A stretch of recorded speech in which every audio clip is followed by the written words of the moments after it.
तो हेलो बच्चों, स्वागत है आपका आपके अपने YouTube चैनल मैथ्स पे अभिषेक सर में। तो बच्चों, आज के इस वीडियो में हम आपको बताएंगे कक्षा 10 के गणित को और अध्याय 9 स्टार्ट किए, जिसका नाम है त्रिकोणमिति का अनुप्रयोग। तो बच्चों, आज के इस वीडियो में हम आपको प्रश्नावली 9.1 के सवालों को बताएंगे। इससे पहले हमने आपको इस चैप्टर का जो है पूरा जितना बेसिक पॉइंट होता है अच्छे से बता दिए हैं, जिससे कि आपको इस प्रश्नावली में कोई दिक्कत नहीं होगी। तो इसलिए आप जो है ना एक बार उस वीडियो को जरूर देख ले।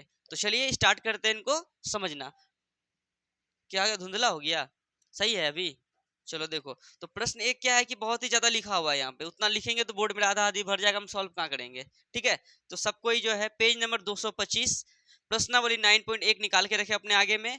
पेज नंबर है 225 प्रश्नावली 9.1 का प्रश्न संख्या एक क्या कह रहा है कि सर्कस का एक कलाकार एक 20 मीटर लंबी डोर पर चढ़ रहा है।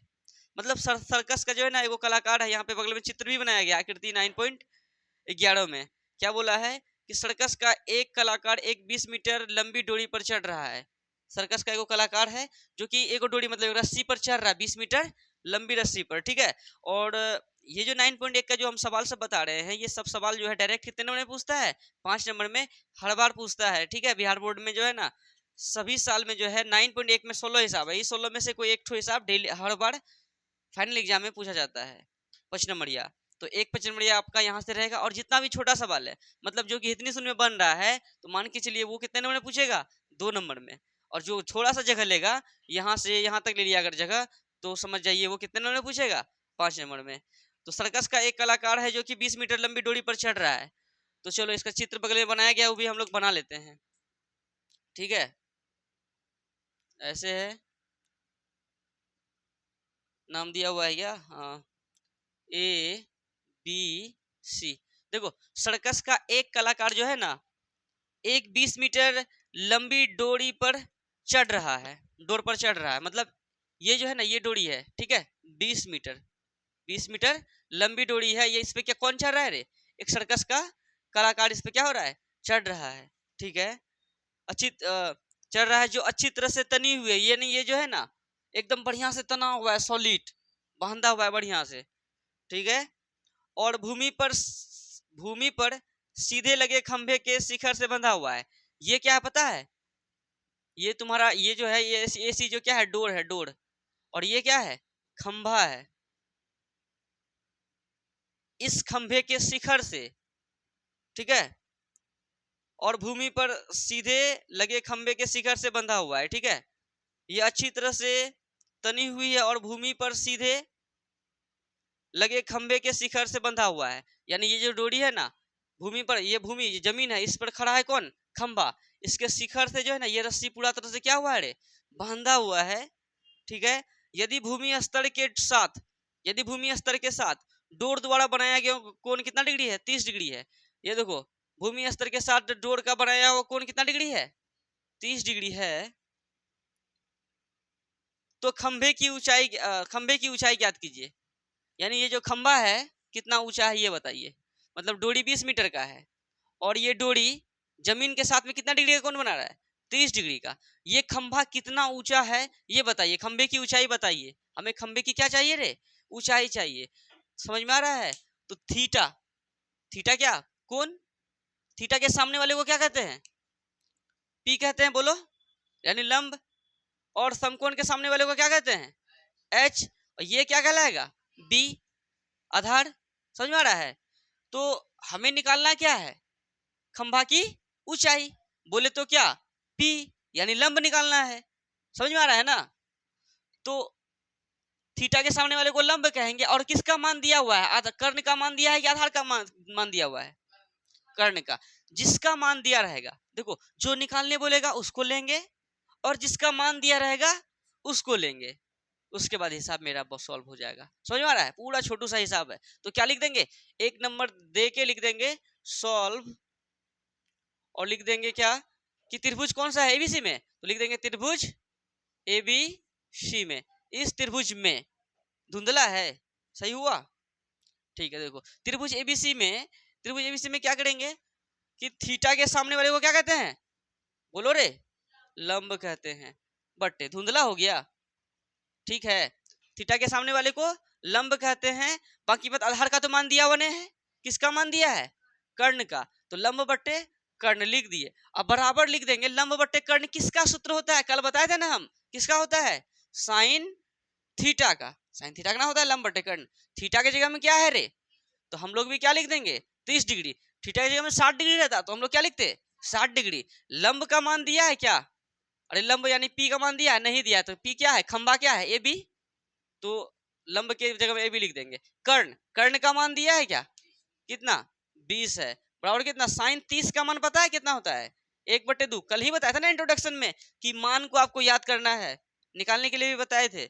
अब क्या करेंगे, कोना कोनी गुना करेंगे, या 2 गुना ए बी क्या हो जाएगा 2 ए बी बराबर 20 गुना 1 20, क्या रे बोलो, या ए बी बराबर क्या लिख देंगे बताओ तो 20।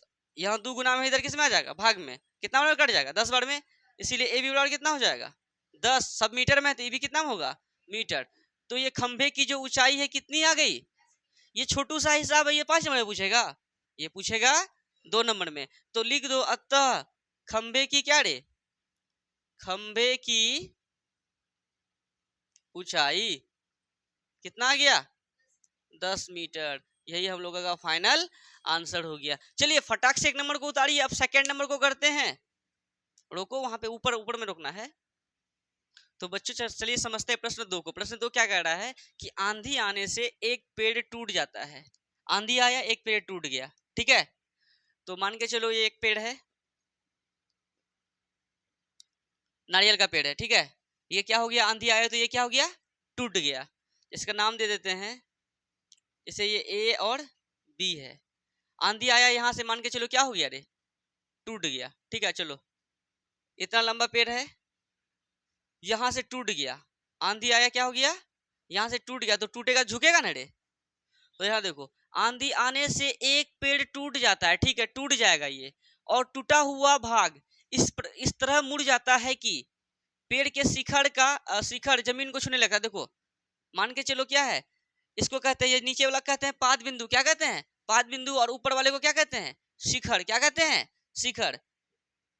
पेड़ का शिखर ये हो गया, अब पेड़ का पाद बिंदु ये हो गया। आंधी आने से एक पेड़ टूट जाता है, और इस प्रकार टूटता है कि इस प्रकार मतलब टूटा हुआ भाग इस तरह मुड़ जाता है कि, मतलब इस तरह ही मुड़ता है कि पेड़ के शिखर जमीन को छूने लगता है।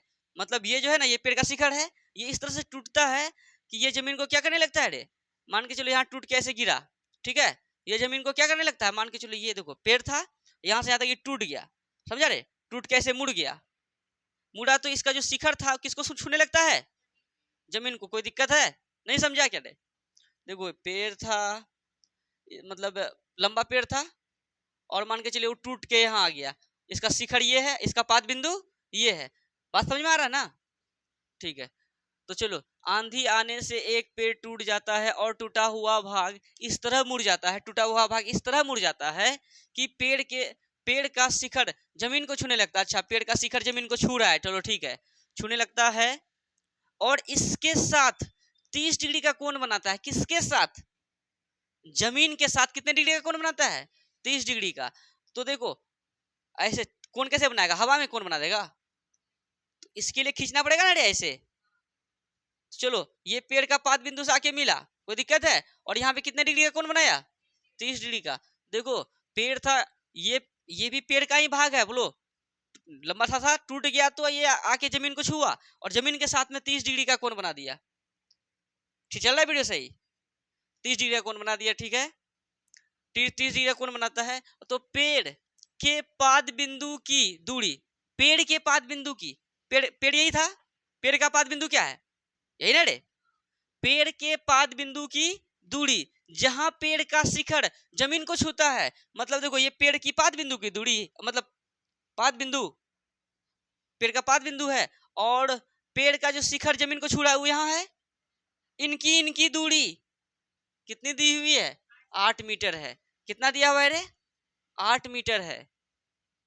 तो पेड़ की ऊंचाई ज्ञात करे, पेड़ कितना ऊंचा है ये ज्ञात करे। समझ में आया, ये सवाल आपके फाइनल एग्जाम में 5 नंबर में पूछा जा चुका है, ठीक है। तो ये बहुत ही ज्यादा इंपॉर्टेंट है, ठीक है। यहाँ तक समझ में आया, कोई दिक्कत है, इससे पहले धुंधला नहीं ना था, थोड़ा था तो बोलोगे ना कि धुंधला है, अभी सही है ना। तो चलो यहाँ तक बात क्लियर हो गया। नाम दे देते हैं, इसका नाम दे देते हैं ए, ये बी और ये क्या हो गया सी। एक बात बताओ, ये ए बी क्या है? पेड़ है। ये ए सी भी क्या है? पेड़ का ही टूटा हुआ भाग है तो वही पेड़ ना। तो हमें क्या ज्ञात करना है? पेड़ की ऊंचाई। अगर हम ए बी निकाल लें और क्या निकाल लें? ए सी, और दोनों को जोड़ देंगे तो हमें पेड़ की ऊंचाई ज्ञात हो जाएगा। क्यों? क्योंकि वो तो पेड़ का ही भाग है। तो ये ए बी और ये ए सी कैसे ज्ञात होगा? हो जाएगा ज्ञात। थीटा के सामने वाले को क्या कहते हैं? लंब। समकोण के सामने वाले को क्या कहते हैं? कर्ण। एक बात बताओ, थीटा के सामने वाले को क्या कहेंगे? लंब। किसका मान दिया है? इसका या कर्ण का? इसका, आधार का। तो जिसका मान दिया रहेगा उसके साथ में उसको लेना है। बात समझ में आ रहा है? तो लंब बट्टे आधार क्या लिखेंगे? लंब बट्टे आधार किसका फॉर्मूला होता है? tan थीटा का। थीटा की जगह क्या लिख देंगे? 30 डिग्री। यहां से हमारा ए बी आ जाएगा। फिर समकोण के सामने लोग क्या कहते हैं? कर्ण। कर्ण बट्टे आधार, या पहले ही आधार ले लेगा तब कर्ण लेगा, वो किसका फॉर्मूला होता है? आधार बट्टे कर्ण cos थीटा का। या तुम सेक भी ले सकता है, कर्ण बट्टे आधार भी ले सकता है, कोई दिक्कत वाली बात। लेकिन पहले एक लेंगे फिर दूसरा लेंगे। बात समझ में आ रहा है ना? पहले मकसद है ए बी निकालना, फिर मकसद है ए सी निकालना। अगर ए बी निकालेंगे तो थीटा के सामने वाले को क्या कहेंगे? लंब। तो लिखते हैं क्या? पहले तो लिख देंगे सॉल्व। त्रिभुज किस में रे? ए बी सी में। इस त्रिभुज में, इस त्रिभुज में धुंधला हो गया, सही हुआ। त्रिभुज एबीसी में, त्रिभुज एबीसी में थीटा के सामने वाले को क्या कहेंगे? लंब बट्टे जिसका मान है, किसका मान है? बीसी का ना, मतलब आधार है वो। तो लंब है, कर्ण है, ये तो आधार ही होगा ना। ठीक है, लंब बटा आधार किसका होता है फॉर्मूला? tan थीटा का। थीटा के हम कितना डिग्री लिखेंगे? 30 डिग्री। लंब, लंब कितना है रे? ए बी है, बोलो। बट आधार कितना है? 8 है, बराबर tan 30 डिग्री का मान कितना है? tan 30 का मान पता है कितना होता है? 1/√3। कल हम बताए थे मान निकालने के लिए भी। tan 30 डिग्री बोला तो क्या लिखेंगे? sin 30 डिग्री बट्टे cos 30 डिग्री। बोले थे ना रे? sin 30 का मान कितना? 1/2। cos 30 का मान कितना? √3/2। दो खत्म हो गया, क्या बचा? 1/√3। कोई दिक्कत? ए बी गुना √3 करेंगे क्या हो जाएगा? √3 ए बी बराबर 8 गुना 1 करेंगे तो 8। इसीलिए ए बी बराबर कितना हो जाएगा? 8। √3 गुना में इधर किस में आ जाएगा? भाग में, 8/√3। तो ए बी का मान आ गया कितना? 8/√3। अगर हम ए सी निकाल ले और ए बी और ए सी के मान को क्या कर देंगे? जोड़ देंगे और पेड़ की लंबाई ज्ञात हो जाएगा। और ये सवाल पूछा है 5 नंबर में फाइनल एग्जाम में, हो सकता है इस बार भी आए, कोई ठिकाना नहीं है। और एक बार नहीं, 2-3 बार पूछा है ये सवाल। क्वेश्चन बैंक उल्टा के देखना, मिल जाएगा। तो ये हो गया। अब नाउ फिर त्रिभुज एबीसी में, पुनः त्रिभुज एबीसी में यहाँ लिखना पड़ेगा, पुनः त्रिभुज एबीसी में। अब जैसे कि थीटा के सामने वाले क्या कहते हैं? लंब बट्टे आधार लिए थे। अब हम मतलब देखो लंब क्यों लिए थे? क्योंकि ए बी निकालना था। अभी क्या निकालना है? कर्ण। कर्ण यानी एसी। जो निकालना है उसको लेंगे और जिसका मान दिया रहेगा उसको लेंगे। मतलब थीटा के सामने वाले को क्या कहेंगे? लंब। समकोण के सामने वाले को क्या कहेंगे? कर्ण।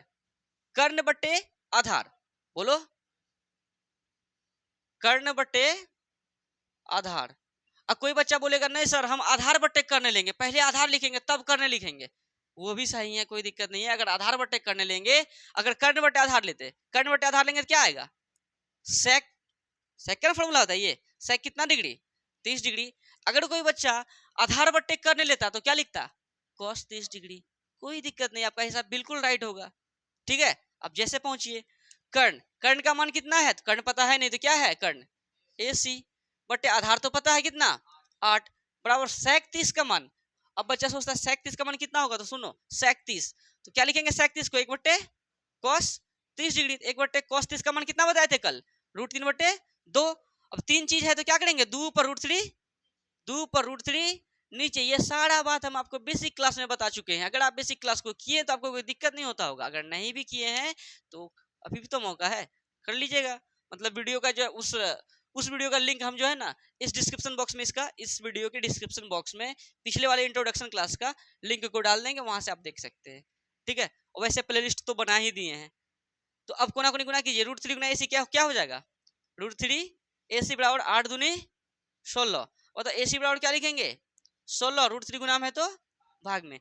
ए बी का मान पता चल गया, बोलो नहीं पता चला? ए बी पता चल गया, ए सी पता चल गया क्या? अगर हम इस ए बी और ए सी को जोड़ेंगे, क्योंकि ए बी और ये ए सी तो पेड़ का ही टूटा हुआ भाग है, तो हमारा पेड़ की ऊंचाई आ जाएगा। तो क्या लिखेंगे यहाँ? तो पेड़ की ऊंचाई मांगा था ना, तो पेड़ की ऊंचाई बराबर क्या लिखेंगे? A B plus A C. A B का मान कितना है? 8/√3। ए सी का मान कितना है? 16/√3। सेम सेम कैल्शियम कितना रे? सेम है, √3 खत्म कितना? 8 प्लस √3 खत्म कितना? कितना? 16। 16 8 कितना होता है? 16 4 20 4 24/√3। बोलो, यह आंसर मारेंगे तो भी सही है, लेकिन अंत हल बेस्ट होता है। तो √3 हम बताए थे तुम लोगों को 8वां अध्याय में कि जिस पे रूट रहेगा उसी को ऊपर नीचे क्या कर देंगे? गुना कर देंगे। तो क्या लिख देंगे? हर का परिमयकरण करने पर, क्या परिमयकरण करने पर देखो क्या लिख देंगे? 24/√3 है ना रे? √3 ऊपर भी, √3 नीचे भी, 24 गुना √3 क्या हो जाएगा? 24√3 बट्टे √3 का √3 √9, उसका वर्गमूल कितना? 3 है, 3 एकम 3, और उसके बाद कितना हो जाएगा? हाँ 8 तिया 24, कितने बार में कट गया? 8 बार में। तो कितना आ गया? 8। यहाँ √3 तो है ये ना रे? 8, अच्छा यहाँ लिख देते हैं, नहीं आया तो कितना आ गया? 8√3, ये आया। ये सब नहीं कटा है कुछ भी। देखो बाबू क्या किए, 24/√3 लिख दिए, √3 ऊपर भी गुना कर दिए, √3 नीचे भी गुना कर दिए, 24 गुना √3 तो 24√3 ही हो गया। और √3 गुना √3 करेंगे ना तो √9 हो जाएगा, और इसका वर्गमूल 3 होता है, इसलिए इसके जगह पे 3 लिख दिए, और 3 एकम 3, 8 तिया 24, 8√3 लिख दिए। ये हमारा आ गया क्या? पेड़ की ऊंचाई 8√3 मीटर। ये फाइनल आंसर है हम लोगों का। कोई दिक्कत है? तो चलिए फटाक से इनको उतारिए। अब करते हैं प्रश्न 3 को हल। चलिए रोकिए इसको बच्चों, मतलब कुछ ज़्यादा लॉन्ग हो जाएगा वीडियो, इसलिए जो है ना प्रश्न 1 और 2 को ही रहने देते हैं इस वीडियो में। और होमवर्क आप ले लीजिए। होमवर्क में आपका क्या है कि मतलब ये पहले तो आप बेसिक क्लास को देखिएगा, BASIC बेसिक क्लास, इस चैप्टर का बेसिक क्लास को एक बार आपको देखना है, ठीक है। फर्स्ट होमवर्क आपका ये रहा, मतलब आप पढ़ लिए हैं फिर भी आपको एक बार बेसिक क्लास को देखना है। दूसरा क्या, एक्सरसाइज अभी जो बताए 9.1 का जो है प्रश्न संख्या 1 बताए और क्या बताए 2 बताए, इनको आप क्या क्या बार बना लीजिए? 3 बार। मतलब इस 2 नंबर को भी 3 बार बना लीजिए और 1 नंबर को भी 3 बार बना लीजिए। क्वेश्चन नहीं लिखना है आपको, क्वेश्चन आपके बुक में है, उसको पढ़ के अपने मन से कितने बार बनाना है? इसको 3 बार, इसको 3 बार, 1 नंबर वाले को 3 बार, इसको। और बाकी बात बेसिक क्लास को एक बार फिर से देखना है, सिर्फ देखना है। जो एक बार देख चुका है वो थोड़ा सा मेरी वीडियो का स्पीड बढ़ा देगा, जो एक भी बार नहीं देखा है तो वो क्या करेगा? स्थिरता पूर्वक देखेगा। तो चलो फटाक से इनको उतारो। अब हम आपको जो है नेक्स्ट वीडियो में 3 4 5 जो भी होगा वो बताएंगे। ठीक है बच्चों, मिलते हैं नेक्स्ट वीडियो में। धन्यवाद।